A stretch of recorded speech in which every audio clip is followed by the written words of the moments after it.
Welcome back. Today we will see what happens to the food we eat.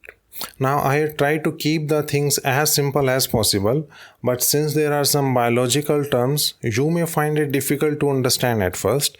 So you can pause the video for some time or you can watch the video again. So let's start. Now before we see what happens to the food we eat, it is good that we know which body parts are involved in the human digestion. So in human digestion, basically there are two kinds of parts which are involved in the human digestion. The first one is called the GI tract, or we also call it the alimentary canal, and second is the glands. Now these glands are connected to the GI tract through some ducts. Now GI tract is a series of hollow organs, whereas glands are solid organs, and these are connected to the GI tract through some ducts. So first we'll see means which glands are responsible for the human digestion system, and we'll start with the liver. Now liver is a reddish brown color gland present in our human body, and in fact this is the largest gland in the human body, and it is situated on the right side of your body just underneath the rib cages. Now the liver has many functions to perform in your body, but as far as the digestion is concerned, the liver secretes the bile juices, and these bile juices are responsible for the digestion of fats. Now once the food reaches the alimentary canal, the liver secretes the bile juices to the alimentary canal. There is another small gland which is present just underneath the liver, this pear-shaped gland. Now this gland is called gallbladder. Now the role of the gallbladder is to store the bile juices secreted from the liver inside it. So once the food reaches the small intestine, the juices from the gallbladder and liver, the bile juices from the gallbladder and liver are secreted inside the small intestine for the digestion of fats. So the two organs which secretes the bile juices are liver and the gallbladder. In fact, the liver secretes the bile juices, whereas gallbladder stores the bile juices secreted from the liver.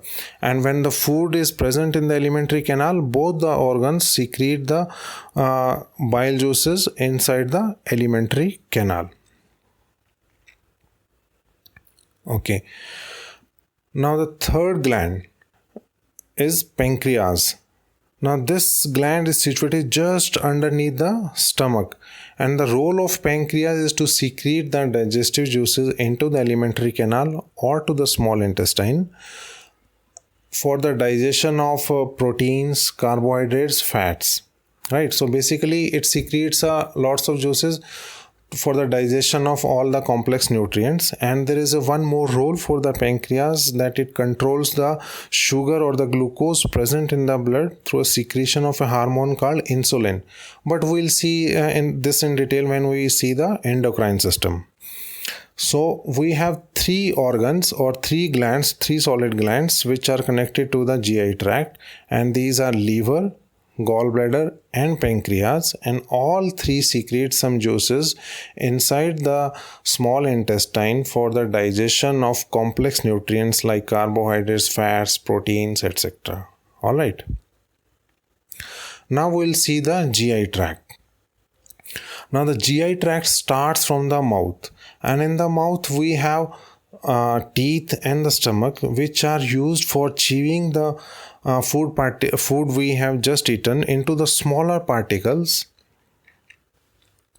and the tongue mixes the saliva into the food so that it becomes smooth and slippery, and the carbohydrate present in the foods are converted to the glucose.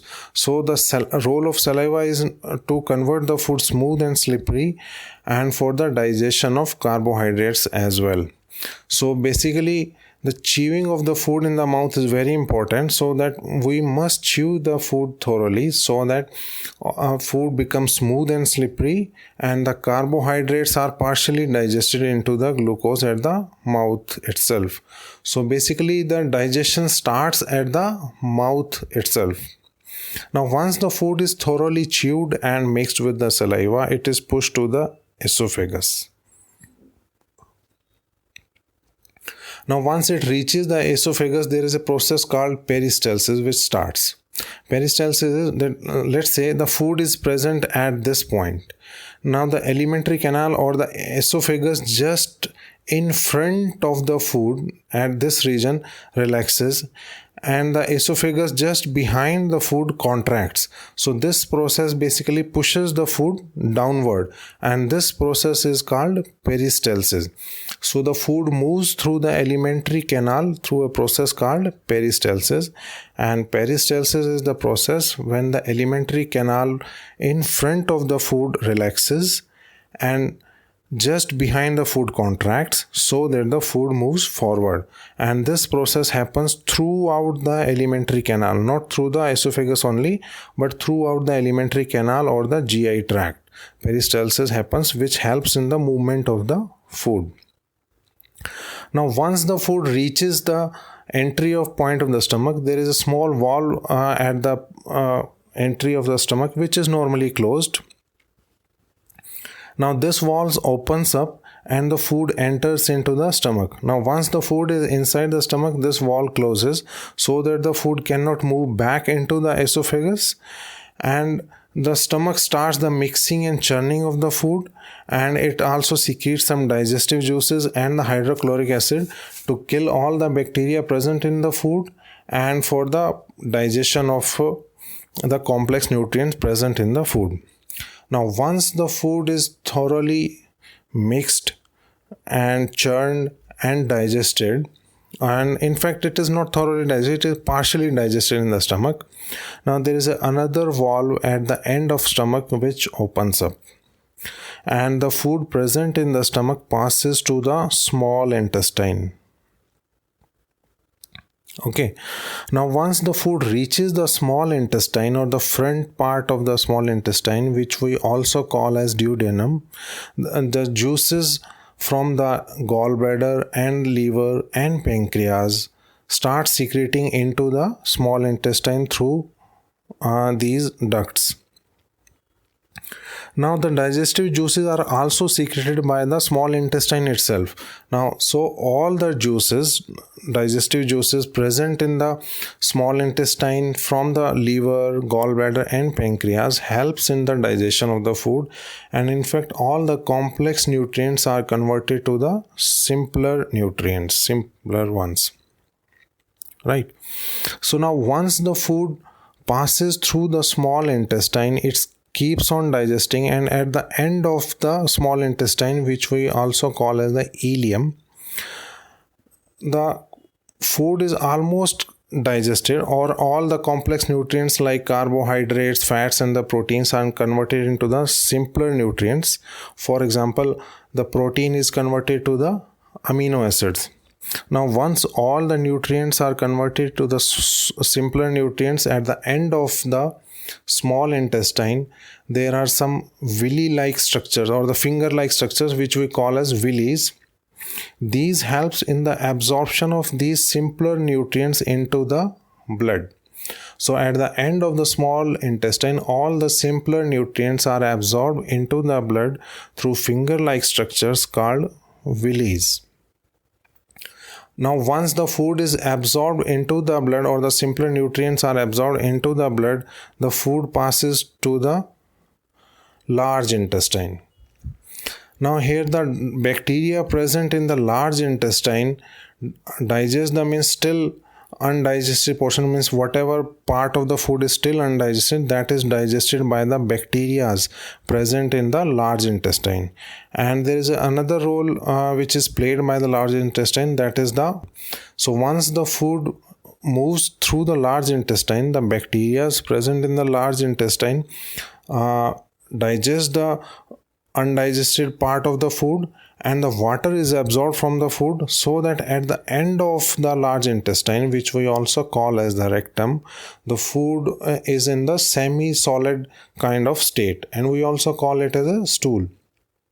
So once this semi-solid food reaches at the end of a large intestine or the rectum, it gives a signal to the brain that the stool is ready to be passed out of the body, and once you go to the washroom, there is an end part of the alimentary canal, which is called anus.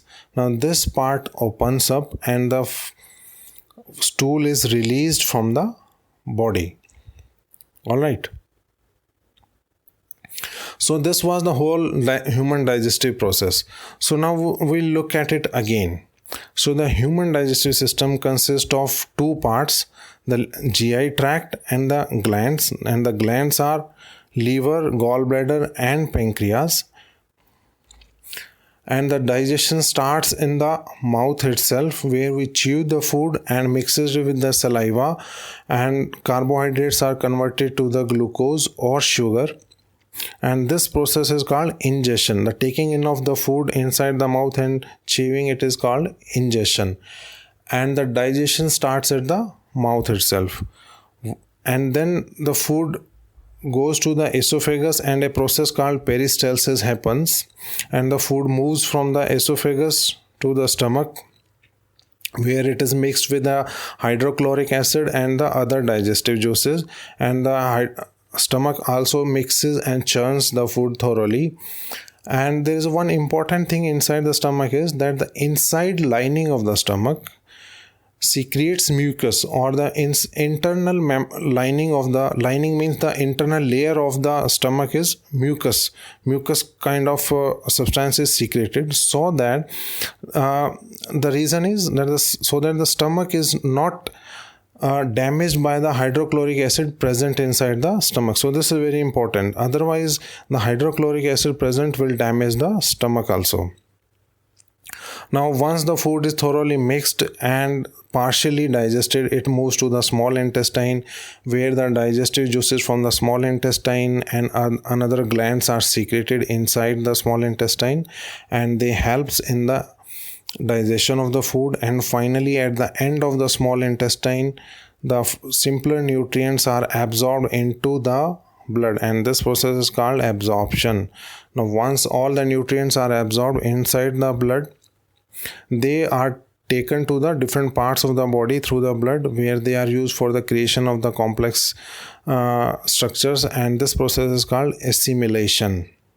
Now once all the nutrients are absorbed, the food moves to the large intestine, and the bacteria present in the large intestine digest the undigested portion of the food, and water is also absorbed inside the large intestine, so that the food becomes a semi-solid kind of structure. And once it reaches at the end of the large intestine, which is called rectum, it gives a signal to the brain that the stool is ready to be passed out of the body. And finally, when we go to the washroom, the anus opens up and the stool is passed out of the body, and this process is called egestion. So this is the human digestion system and all. Hope you have understood it. If there is some part which you have not understood, please go to that section again, or you can watch the video again. But believe me, this is a very simpler process and you can understand it easily. Okay. Thanks for now. We'll be uploading some new videos soon. Bye.